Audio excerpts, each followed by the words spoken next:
कभी हमारी वस्ती जमीनों पे, कभी मदरसों पे। तो मैं नजीबाबाद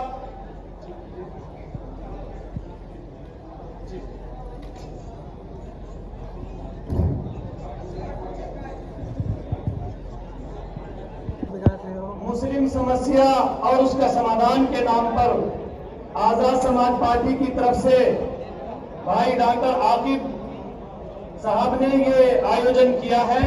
अपनी कौम के अंदर सियासी शऊर और सियासी बेदारी पैदा करो। अपने अंदर सियासी शऊर क्या है?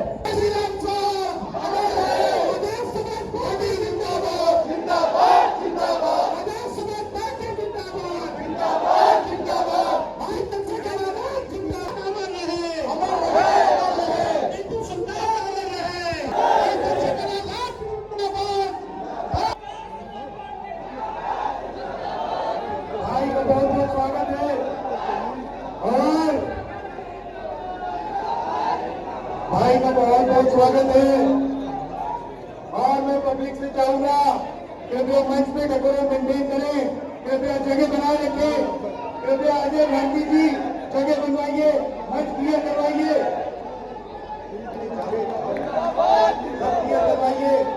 सभी साथ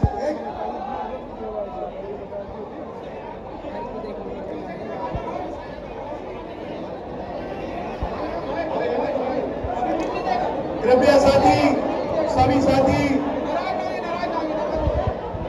अपने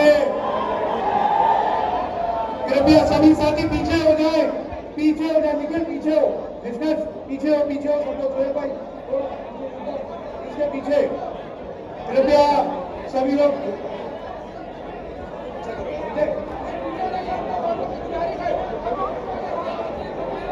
जिस समय का, जिस घड़ी का आप सबको बेसब्री से इंतजार था, आप सबके बहुत बहुत धन्यवाद। मैं गुजारिश करूंगा आप सभी साथियों से इस भयंकर भरे हुए हॉल में मैं गुजारिश करूंगा सभी साथियों से जो लोग बहुत दूर दूर से पूरे उत्तर प्रदेश से चल के हमारे मुस्लिम गहराइयों से स्वागत करता हूं, अभिनंदन एवं बंद के चित्र को माल्यार्पण करके इस प्रोग्राम का आरंभ करें। सबका रिव्यू कर भाई राष्ट्रीय अध्यक्ष जी चंद्रशेखर आजाद जी।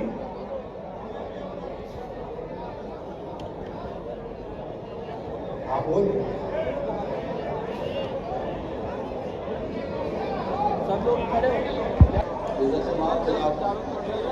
चंद्रशेखर जी, डॉक्टर नकवी साहब, मोहम्मद मिशन के यूथ प्रेसिडेंट मोहम्मद अहमद मियाँ और तमाम मोहसिन हजरात जो टाइम्स में बैठे हुए हैं और आप तमाम हजरात जो सामने इस तहरीक को और इस मकासद की कामयाबी के लिए पूरी एनर्जी के साथ, पूरे इंथुसियाज्म के साथ, पूरे करंट देखने वाले मेरी टूटी हुई कश्ती को न देखने वाले मेरी टूटी हुई कश्ती को न हौसला रखता हूँ। मैं चाहूंगा हुसैन वाहिद भाई को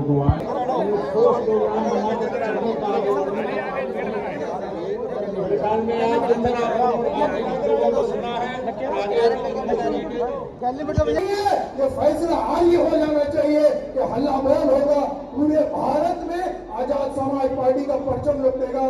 लेकिन पहला कदम है यूपी 2027। हम उम्मीद करते हैं आप लोग सब एकजुट होंगे, घर घर जाएंगे, मोहल्ले जाएंगे, पूरे देश में घूमेंगे, लेकिन आजाद समाज पार्टी को खड़ा करेंगे।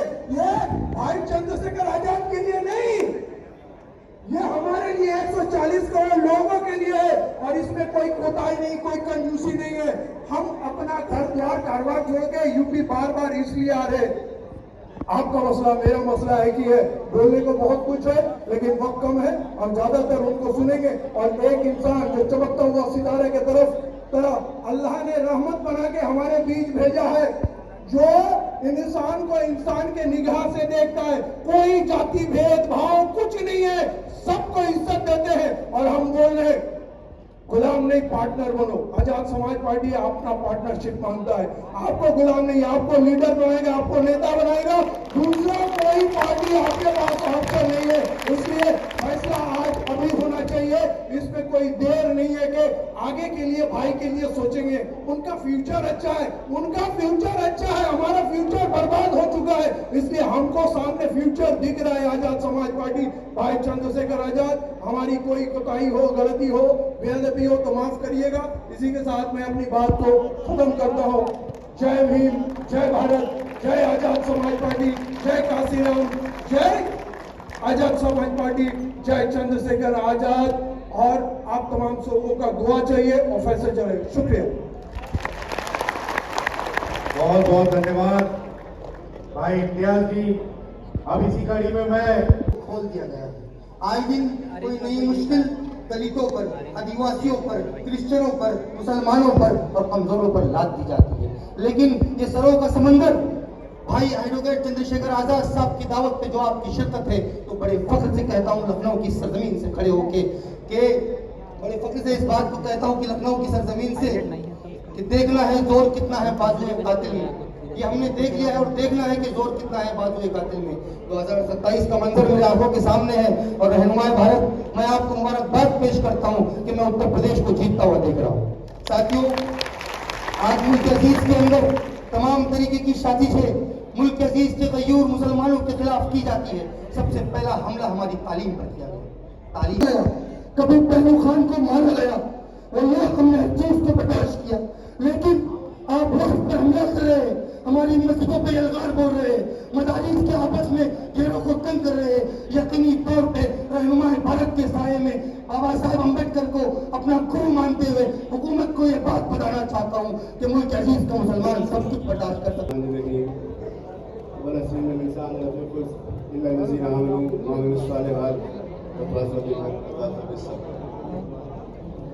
मंच में उपस्थित उस संघर्ष का जो हमारे भाई चंद्रशेखर आजाद जी ने जोड़कर खड़ा किया, वो आवाज जो दलितों से उठी और हम तक पहुंची। मैं अपने और आपकी जानिब से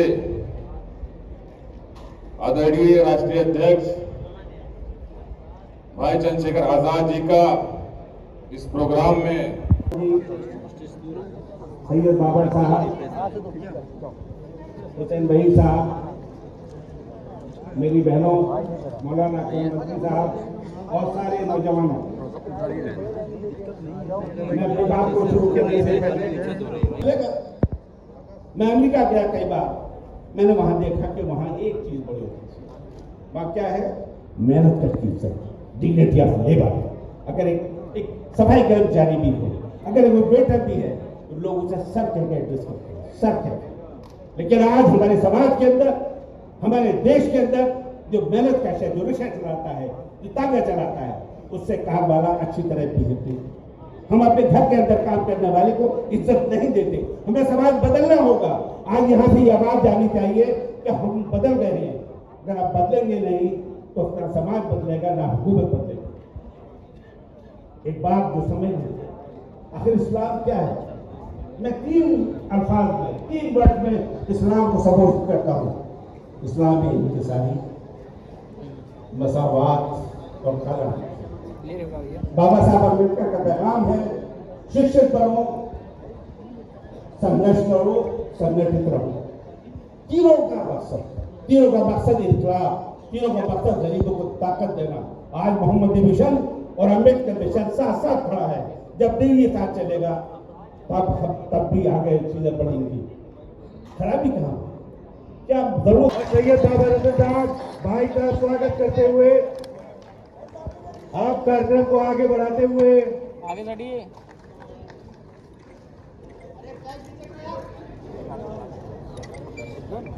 आप से इंतजार था। आप सबके नेता, हम सबके महबूब नेता भाई चंद्रशेखर आजाद जी का जोरदार तालियों के साथ स्वागत कीजिए।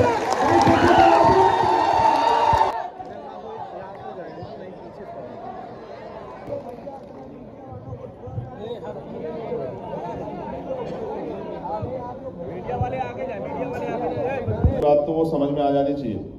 उसके बाद आपको कह रहा हूं, ग्रीन शर्ट वाले बच्चे,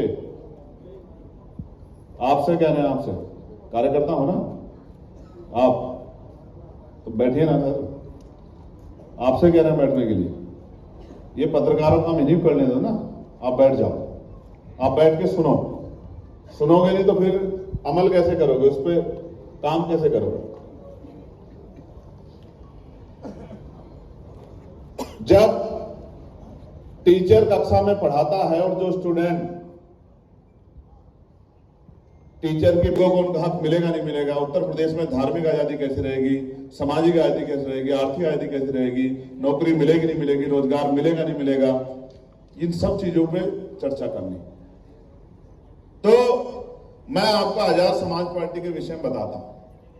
हम कोई काम छिपा के नहीं करते हैं, जो काम करते हैं वो खुलेआम करते हैं, सबकी नजरों में करते हैं। और आज मैं लखनऊ से किसी से ना पूछो ना किसी की मानो, संविधान पढ़ो और देखो कि आजाद समाज पार्टी ने काशीराम साहब के उस फॉर्मूले को पक्का किया है कि जिसकी इतनी संख्या बढ़ी उसकी उतनी हिस्सेदार। ये हवाई बात नहीं है, संविधान में लिखा है कि जिसकी जितनी संख्या है उसको संवैधानिक पदों पे टिकटों में बराबर की हिस्सेदारी मिलेगी। ये बात हमने अपने संविधान में लिखी है, ये कोई ऐसा नहीं है कि हवा में, क्योंकि इसके मेरे ये खत्म होने, कार्यक्रम खत्म होने के बाद बहुत तकलीफ होगी लोगों को और इधर उधर की बातें चलाई जाएंगी। तो मैं उनको अभी कहना चाहता हूं कि गूगल पे संविधान है, ये कॉन्स्टिट्यूशनली है और कॉन्स्टिट्यूशन है आजाद समाज पार्टी, उसको पढ़ लो तो आपको पता लग जाएगा। हो सकता है कई पार्टियां अपने कॉन्स्टिट्यूशन में संशोधन कर ले, देना दीवाना तो पता लग जाता है, जब मौका मिलता है तभी पता लग जाता है कौन कितना क्या कर सकता है। मैं आपको कुछ तारीखें बताता हूं। हमारी पार्टी, ये कोर्ट का अधिकार है, आप कोर्ट से बड़े हो क्या? आपने नेम प्लेट लिखवाई, सुप्रीम कोर्ट ने आप पे डंडा चलाया, आपको रोका कि आप नेम प्लेट नहीं लगा सकते। लेकिन आप जानते हो अगर आप ये नहीं करोगे तो जिस तरह से स्कूल आप बंद कर रहे हो मर्ज करने के नाम पे, गरीबों के बच्चों का पढ़ने का अधिकार छीन रही है, मामले कैसे छीनेंगे? विधानसभा में खड़े होकर एक नहीं हजारों लोगों पे होने वाले अन्याय को रोको। मैं आपसे ये मांगना चाहता हूं, मैं चंद्रशेखर आजाद, मैं आपसे मांगना चाहता हूं, आपने सबको मौका दिया, सबका हाथ थामा, सबकी मदद की है, सब पे भरोसा किया है। एक मौका आजाद समाज पार्टी काशीराम को आपको देना चाहिए और ऐसे नहीं देना चाहिए। अगर 8 घंटे की ड्यूटी करते हैं पेट में रोटी पहुंचाने के लिए, इस पेट को भरने के लिए, अपने लिए हर कोई गरीबों पे होने वाले जुल्म को, हक अधिकारों के जो डाका पड़ रहा है, इनको रोकने के लिए भी अगर 1 घंटा आप रोज काम करें,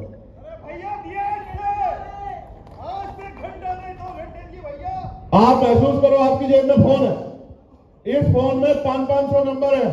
क्यों प्रधान जी, है या नहीं ये बताओ? 500 नंबर इस फोन में। अगर आप कुछ ना करो, कहीं ना जाओ, अगर अपने रिश्तेदारों को ही फोन पे, कम से कम रिश्तेदार तो आपका भरोसा करते ही होंगे, करते नहीं करते हैं?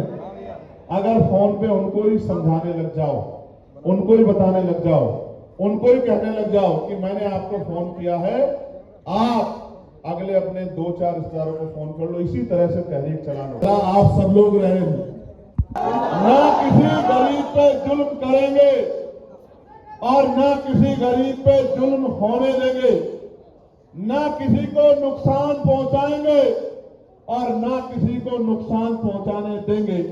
सबका हाथ पकड़ेंगे, सबके धर्मों का सम्मान करेंगे, सबके बच्चों को आगे बढ़ाने के लिए नए इंतजाम करेंगे, एक नया इंकलाब करेंगे, एक नई आंधी लाएंगे, एक नई ताकत बनाएंगे। एक ऐसी सियासी ताकत होगी जिसमें हर एक आदमी भी, विरोधी भी ये महसूस करेगा कि ये ताकत किसी को मिटाने के लिए नहीं है, ये ताकत सबको आगे बढ़ाने की। ये तब होगा मेरे साथियों, 1 साल का कार्यकाल हुआ है मेरा अभी। आप समझिए किसी दफ्तर में कोई काम करने जाता है तो 1 साल की तो ट्रेनिंग हो जाती है, उसके बाद कहते हैं कि ले भाई अब तू कुछ काम कर ले। 1 साल हुआ है अभी, इस 1 साल में आप बताओ पार्लियामेंट में चंद्रशेखर आजाद से ज्यादा कोई बोलता क्या? बताओ। आप एक रात पहले मसला बताते हो मामला, और मैं तरीका ढूंढता हूं रात रात में किस तरह से आपके मामले को पार्लियामेंट में उठाया जाए। मैं आज आपको कह रहा हूं, इलाहाबाद का मामला हो या अलीगढ़ का मामला हो या नाहल का मामला हो या देश में कहीं भी दलितों पे, पिछड़ों पे, गरीबों पे, किसी भी जाति धर्म के लोगों पे, महिलाओं पे, किसानों पे कोई जुल्म हुआ है, जैसे अनंतपुर में गुर्जर समाज के लोगों के साथ अन्याय हुआ है, उनके घर गिराए गए, और मैं गुर्जर समाज के लोगों को बहुत दिनों से समझा रहा था कि जलते घर को देखने वालों, फूस का छप्पर आपका है, आग के पीछे तेज हवा है, आगे मुकद्दर आपका है। तेरे कत्ल पे मैं भी चुप था, मेरा नंबर अब आया, मेरे कत्ल पे आप भी चुप हो, अगला नंबर आपका। मैं गुर्जर समाज के लोगों को समझा रहा था, लेकिन अब जब वहां फरीदाबाद में, अनंतपुर में 60 साल से जब वहां रह रहे हैं, अब उसको जब बुलडोजर चला तो कल उनकी पंचायत, अब उनको समझ में आया कि जो सत्ता में लोग बैठे हैं वो किसी के नहीं, उनको सिर्फ पूंजीपति खुश करना। और मैं आपको एक और बात बताता हूं, बहुत कामयाब बात बताता हूं, उनके सांसद हैं, उनके मंत्री हैं, और वो उनके पास जाते हैं तो हाथ जोड़ लेते हैं। मैं यही आपको बताना चाहता हूं कि जो विधायक, सांसद आपका होते हुए भी, आपके बीच का होते भी आपकी समस्या को नहीं उठा सकता, वो कभी आपके लिए बोल नहीं सकता, आपका भला नहीं कर सकता। इस बात को आप समझ, आप ये समझते हो कि ये पार्टी सेकुलर है, वो पार्टी सेकुलर है, ये बहुत गंभीर बात कह रहा हूं। इसको घर जाकर सोचना कि चंद्रशेखर भाई ने क्या कहा। ये आप सोचते हो पार्टियां सेकुलर है और पार्टियों को वोट देते हैं।